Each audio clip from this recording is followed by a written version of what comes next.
Hello दोस्तों, सभी भाइयों के लिए हमारी तरफ से सुबह की राम राम और जय जय श्री राम। दोस्तों, हमारे किसान भाइयों के साथ घोर अन्याय हो रहा है।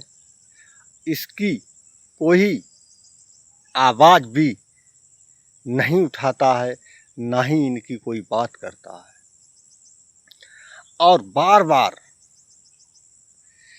हमारे देश के प्रधानमंत्री ये कहते हैं ईंधन बचाओ, कहीं ये करो कि वो करो, लेकिन सिर्फ ये सब कुछ लागू होता है तो किसानों के ऊपर।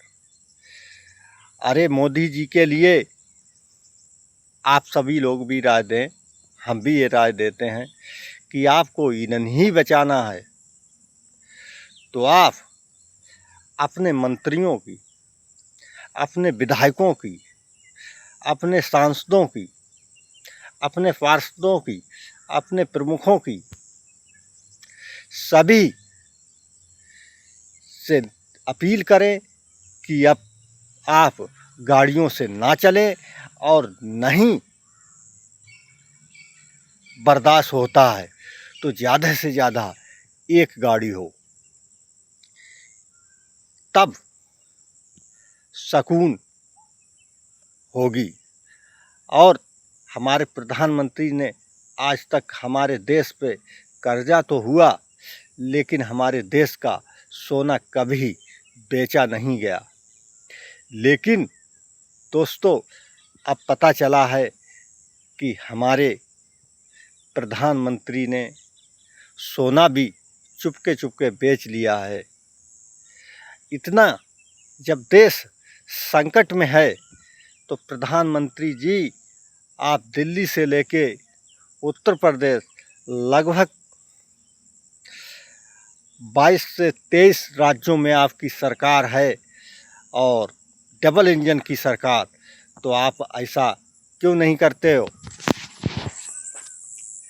कि अपने विधायकों और सांसदों की वेतन सैलरी देना बंद कर दें। हमारे देश की अर्थव्यवस्था खुद से खुद ठीक हो जाएगी। एक किसान के लिए 10 रुपए की चाय मिलती है और हमारे विधायक और सांसद मंत्री इनके लिए लगभग उसी चाय का महीने का 12 से 14,000 रुपये सरकार देती है। उनके चलने के लिए, विदेश जाने के लिए सारा खर्चा सरकार उठाती है। दोस्तों, ये जनता के चुने हुए विधायक और सांसद हैं। इनके ये तो वैसे ही बहुत तेरी कमाई कर देते हैं। ये देशभक्त कहते हैं, लेकिन ये देशभक्त नहीं, ये देश और अपने क्षेत्र के डकैत हैं। इन्हें चाहे किसान मरे, चाहे कोई गरीब मरे, इन्हें इससे कोई लेना देना नहीं। जब वोट की राजनीति का नंबर आता है तो ये बहुत बढ़िया तरीक़ा से पहचानते हैं। और हमारे देश में यूरिया की बहुत किल्लत आने वाले समय में आने वाली है और आ भी चुकी है। अब जिस भी दुकानदार भाई से कहा जाता है कि हमें यूरिया चाहिए, तो दोस्तों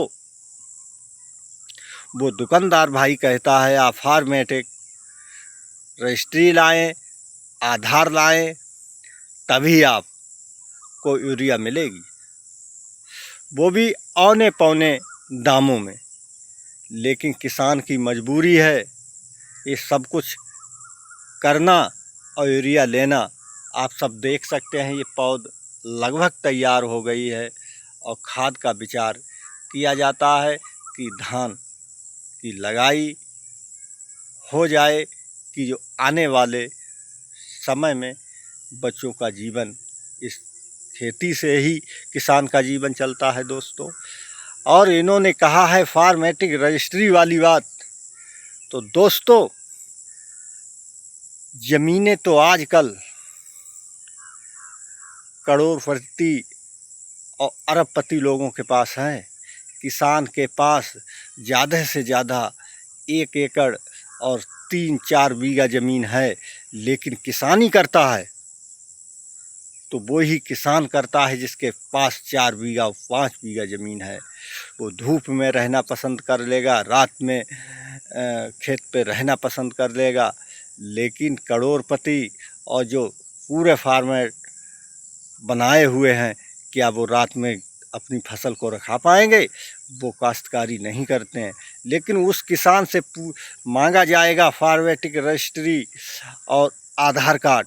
आधार कार्ड तो शौक से दे देगा, लेकिन उस ज़मीन की खतौनी कहाँ से लाएगा? वो पैसे में या कैसे भी अपने गुजारे के लिए ले लेता है। दोस्तों, तो ज़्यादा है, ये सरकार से कोई ऐसी उम्मीद नहीं थी कि ऐसा कर सकती है, लेकिन अब कर रही है।